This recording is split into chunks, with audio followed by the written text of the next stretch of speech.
welcome to my YouTube channel.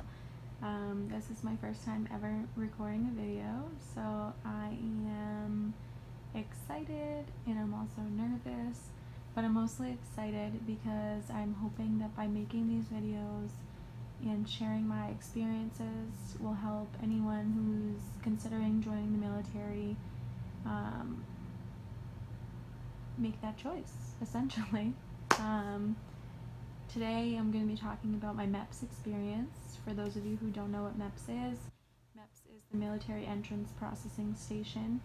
It's kind of like your first steps in joining the military. It's where you'll swear in, you'll have a physical, you'll sign a contract even, maybe. A lot of exciting stuff. So I'm excited to share this experience, and if you have any questions, comments, leave them below. So, before I even get into the details and tell you about the MEPS experience, I want to say this first. Do not, I repeat, do not stress out about MEPS. It is not as scary as people may make it seem to be. I personally was so nervous to the point I thought I was going to shit my pants. And I didn't shit my pants, which is the great news. But honestly, it is nothing to worry about, so don't even psych yourself up for it. Like, you will do great, you will be fine. Just do what you're told, listen, and you will do perfect.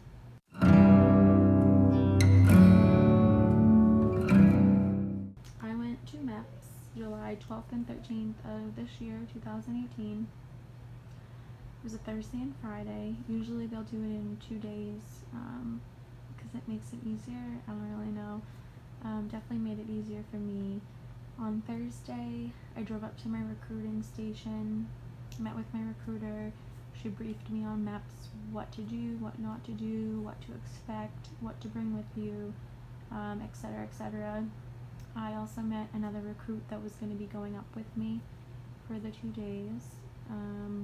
He was cool. So day one at MEPS is typically your testing day. So depending on what you decided to do, you either are taking the ASVAB or you're taking the PICAT verification test. Personally, I took the PICAT verification test. The PICAT, summed up in short, is basically an at-home version of the ASVAB. It's not proctored, it's not timed, so it's perfect for people that get nervous when they have to take tests, like myself. The only con, I would say, to taking the PICAT is that there is a possibility for it to roll over into the full ASVAB when you're at MEPS taking the verification test. And that could be for 2 different reasons. It could be because either A, you failed your verification test, or B, you were the unlucky 2% or so that gets rolled over for research purposes. I personally was lucky enough to have it not roll over into the full ASVAB, although it did catfish me into thinking I was going to have to take the full ASVAB. Once I finished up, it said something like, "Congrats, you finished test 1 of 8, and I was like, my heart, my soul. But luckily I hit the submit button and it was all good in the hood. They were like, alright, you're good, you passed it, congratulations, you done. And then the Air Force requires 2 separate tests after that, the cyber test and the personality test, which the personality test is absolutely nuts. It gives you some pretty crazy questions and you're having to choose either one or the other, which one you're more like, and for most of them I didn't agree with either one. So I don't really know how they score that, but you gotta take it anyways, it's required. So after I was done with my testing, I probably finished in around 40 minutes because, like I said, I only had to take the verification test. With the verification test, it's maybe 30 minutes long, and it's essentially most of the questions, I should say, are the same as on the PICAT that you took at home before you went to MEPS. So it's basically just verifying that you were the one that took the test, and that you weren't cheating and whatnot. So when I finished up with that, I had to go sit in a room by myself for around 3 hours. I had to wait for everyone to be finished with their testing, which most people were there for the full ASVAB, which can take 2 to 3 hours on its own. And that was awful, just waiting, because it's like you're so nervous and you're finally done with your testing and you're like, thank God, can't wait to get out of here. But then eventually the shuttle comes and picks you up. And then once you're picked up, you're brought to the hotel that you're staying at for the night. So when you get back to the hotel after your first day at MEPS, well, at least in my experience, we had to go to an office that was in the hotel. It was almost like a liaison's office. I don't know if that's what they called it. But we were met by this woman, and she checked us all in. She gave us a briefing on how to act at the hotel, how not to act at the hotel, the times, the schedule that we were on, what time we had to be up in the morning, what time breakfast was, what time departure was, and all that good stuff. After that, we went to dinner. Dinner was pretty good. You get a free meal. The group of people that I was with were great. They were all guys. I was the only female, which was, it was good. We all bonded. It was a great time. Lights out was at 10 p.m., so you had to be in your room by 10 p.m. Yeah, and you want to be in your room by 10 p.m. because you have a very, very long day ahead of you, and you have to be downstairs up and ready for breakfast by 5 a.m. So it is recommended that you go to bed by 10 and get a good night's sleep.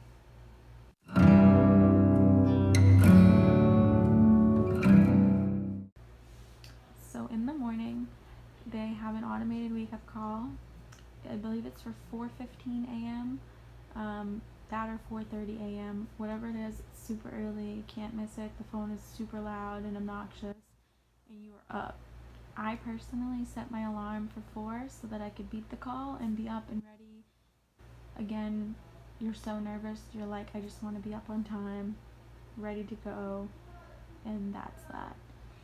Breakfast is served at 5 a.m. It's just a buffet style breakfast. A lot of people say not to drink orange juice because your blood sugar levels might be high when you go and get them tested at MEPS. A lot of people say don't eat bacon or anything with a lot of fat. Don't drink coffee. I personally had some Special K rice cereal, and I think I had a cup of chamomile tea just so that I wouldn't be as nervous. And yeah, I had water. Drink lots of water because you're going to have to do a urinalysis. And you don't want to be that one person. And you don't want to be that one person that's sitting there not able to pee in front of the person that's watching you pee. So definitely drink lots of water, stay hydrated. Our shuttle departed from MEPS at 5:30. The shuttle ride was like a 10-minute long drive. Felt like an eternity. And once we got to the MEPS building, we all deboarded the bus and were instructed to line up in a single file line. A man had us empty half the contents of our bags out so that they could search our bags before we went back up to MEPS. After everything was searched, we had to walk up like 4 flights of stairs, which wasn't fun, and I was not prepared for because I was used to the elevator the day before. But yeah, we walked up a bunch of stairs. We were back in the area that we had been the previous day for testing, the same main desk and all that stuff. We were instructed again to put our bags in the cubby area, and then we were told to go to our branch's liaison office. So I headed to the Air Force liaison office. They gave me a folder, they gave me a name tag, and then we were instructed to bring our folder back to the main desk. Once we checked in with the main desk, we were instructed to go to medical. Medical wasn't that bad. I believe when I walked in the room, the woman had all of us sit down in the chairs. She checked our blood pressure, she checked our heart rate. After that, I went in for my vision test and hearing test. They have you look into like a machine and read off a bunch of letters, numbers, stuff like that. They do the depth perception test, which they show a bunch of circles, and then you have to tell them which one pops out. The hearing test was kind of, I don't know, I didn't really like that. When we first started the hearing test, something was wrong with the equipment, so she didn't get an accurate reading. I, for myself, could not hear anything because something was wrong with the headset that they gave me. So we did it a second time, and I guess I just wasn't very clear on the rules. Basically, click it whenever you hear a noise, even if you don't think you hear a noise, because you probably did hear a noise. That was probably the worst part of all of MEPS, was the hearing test for me, because I was so mad when I read the sheet and it said that I had hearing loss, because I don't think I have hearing loss. After I did the hearing test and the vision test, I was sent across the hall to another room where we were kind of briefed on what to expect for our physical examination with the doctor at MEPS. We filled out a Red Cross card that basically just had our emergency contact's name, address, phone number, and whatnot on it. After maybe like 10 or 15 minutes of being in the room, someone came in and pulled me and 2 other people out into the room across the hall again.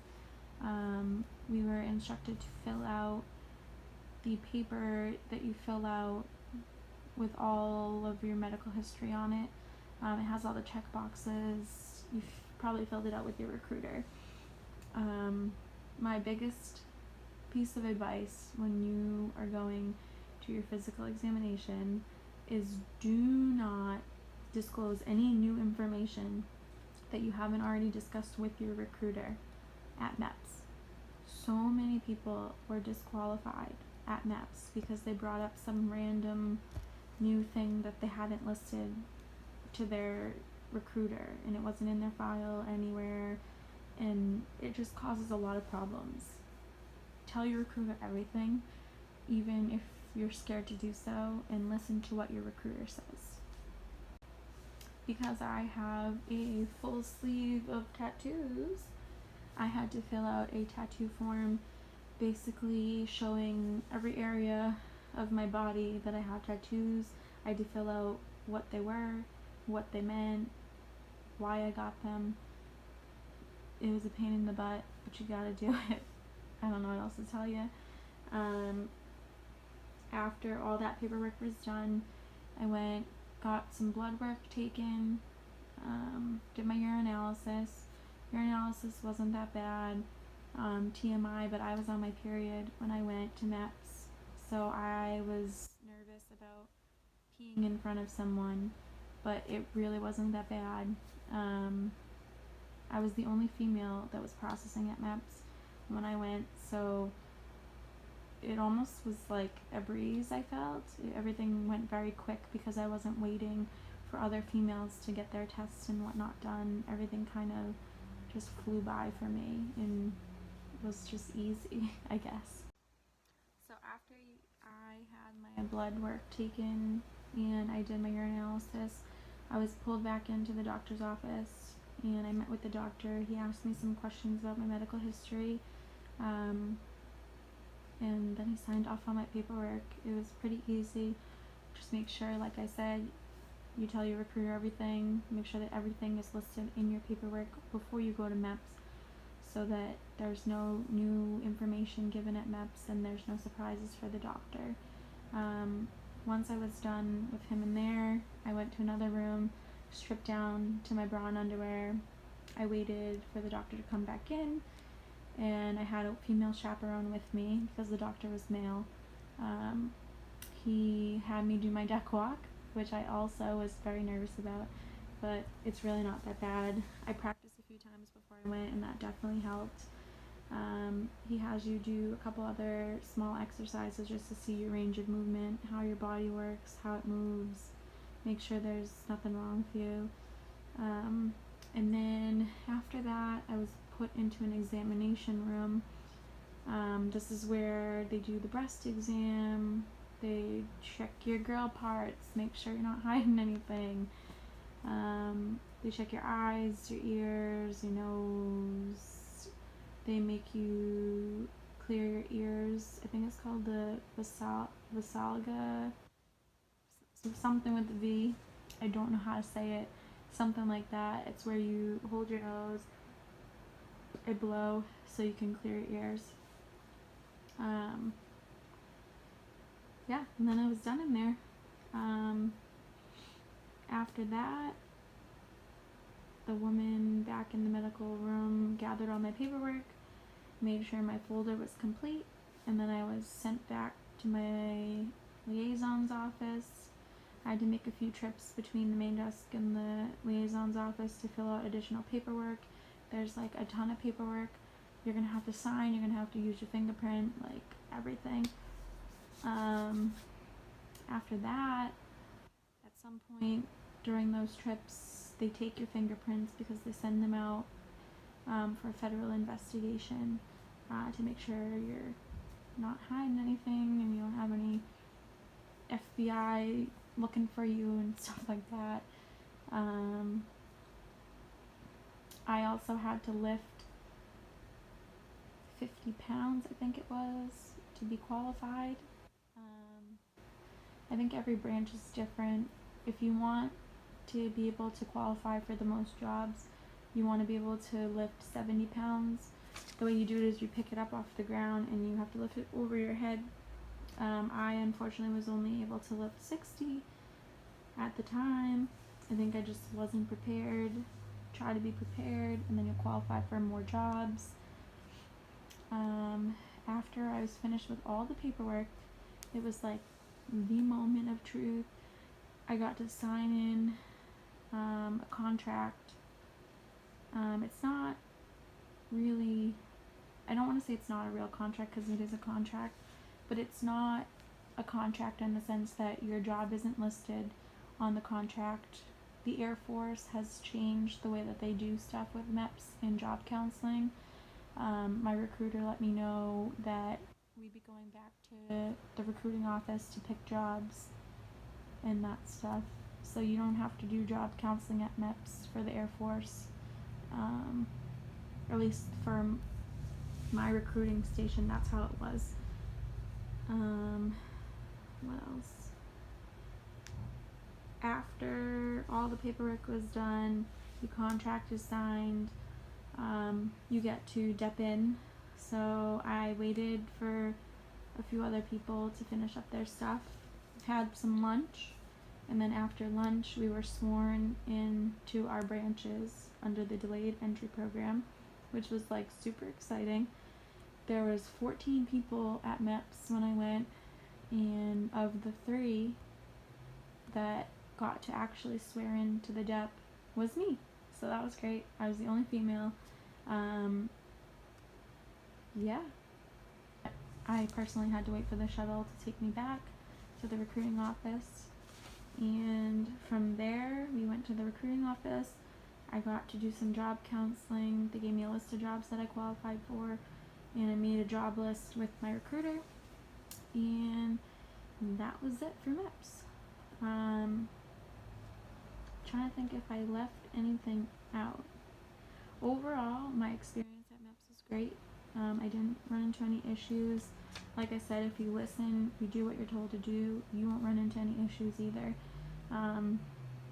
The biggest thing is the medical history. Tell your recruiter everything before you go to MEPS. Because even if you bring up the fact that you went to the doctors for a cold or something, that could disqualify you because it's not listed in your medical chart. So definitely tell your recruiter everything before you go to MEPS. Make sure you don't bring up any new things to your medical history at MEPS. You want to make sure that everything is already in your medical record, already documented. You don't want to run into any issues with the medical stuff because it takes a long time to be cleared of anything. For me personally, when I first started the whole enlistment process, I had put on my original sheet with my recruiter that I had asthma. Now, I've never been diagnosed with asthma my whole life. Why did I put it on the sheet, you ask? Because I was prescribed an inhaler. I was prescribed an inhaler because I had gotten sick, and the inhaler was helping me breathe and helping my lung function at the time when I was sick. I had a respiratory illness. So just by me putting asthma on that sheet, it took like 3 or so months for me to get medically cleared to go to MEPS. So 3 months is like a very long time for someone who doesn't even have asthma to have to wait for all that. So that's another thing, is if you've never been formally diagnosed by a doctor for something, do not put it down. If your mom told you that you had bronchitis when you were 3 years old and there's no medical documentation proving that, don't put it down. You only want to put stuff down that are issues that you have documentation for, because otherwise you're going to end up in this long cycle of trying to get all these medical records to be able to be cleared to even go to MEPS. My last bit of advice would be respectful to everyone that you encounter at MEPS. A little respect goes a long way. And also be prepared. A lot of people that went to MEPS with me were not prepared at all. Didn't have all their documentation ready, didn't have all the things that they needed. Make sure you have everything you need. Your social security card, your birth certificate, any documentation you feel you need, just bring it all. No harm in bringing everything. The more prepared you go into it, I feel the more successful your outcome will be. Well, that's my MEPS experience. That's all I got for you. Hope you enjoyed this video. I hope that it was helpful. If you liked it, give it a like below. Subscribe to my channel. Also, if you have any questions or comments, anything at all, drop a comment below and I'll get back to you as soon as I can. Thanks for watching.